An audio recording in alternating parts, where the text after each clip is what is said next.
Yo, what's up YouTube? Danny with the DMGT here. It's been a minute. I have been cranking out content pretty regularly on TikTok. Anthony Fantano even followed me. But I know that's not for everyone, so we're gonna get into some more regular YouTube content here, including some shorts. Also, Spencer and I have been pretty regular with the podcast, but enough of all of that, you can find links to everything down below. NVIDIA finally announced their 4000 series cards, and we have 3 variations. The RTX 4090 and 2 variations of the RTX 4080. We'll get to those in a second because NVIDIA did spend some decent amount of time talking about the 3rd generation DLSS. So, naturally, DLSS 3 and the new GPUs are focused more on improving ray tracing performance. DLSS 2 has already been pretty successful, and DLSS 3 is claiming to boost performance up to 2 times per game. And they had some pretty impressive examples in Cyberpunk 2077 and Microsoft Flight Simulator using the new DLSS 3. All of that is fun and well, but this is where we start getting into some of the less positive chatter online. DLSS 3 will be exclusive to the new RTX 40 GPUs. And if you're interested in these flagship GPUs by NVIDIA, it's going to cost you a pretty penny. The RTX 4090 with 24GB of G6X memory is supposed to give you 2 to 4 times the performance of a 3090 Ti, but it'll cost you $1,600 on October 12th. As far as the RTX 4080, which we don't have a release date on yet, has 2 memory configurations, a 12GB model and a 16GB model. This one has similar 2 to 4 times performance gains over the 3080 Ti,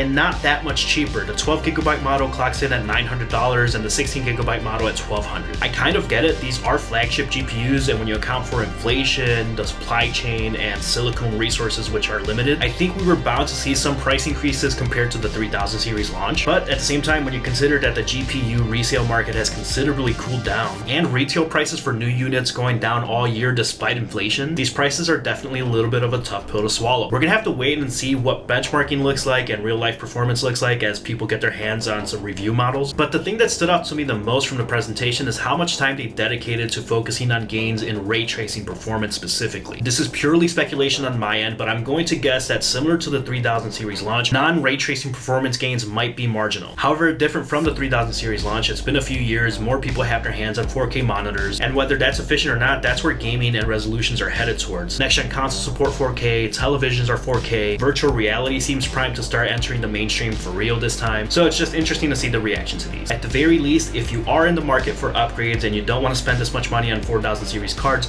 the 3000 series cards will still very much get the job done. So I would expect those prices to continue to drop as the 4000 series cards launch, and you can pick up one of those and still get some decent performance gains. I am a little disappointed that DLSS 3 is exclusive to the 4000 series cards. I feel like they could make it work in the 3000 series at least, but at the end of the day, we're talking about for-profit companies, so that's why I might consider the 4000 series. Let me know your thoughts. Are you excited? Are you going to upgrade to these 4000 series cards? Are you going to get a 3000 or 2000 series instead? Please subscribe to the channel, leave a thumbs up if you enjoyed the video. Thanks for watching, and I'll catch you next time.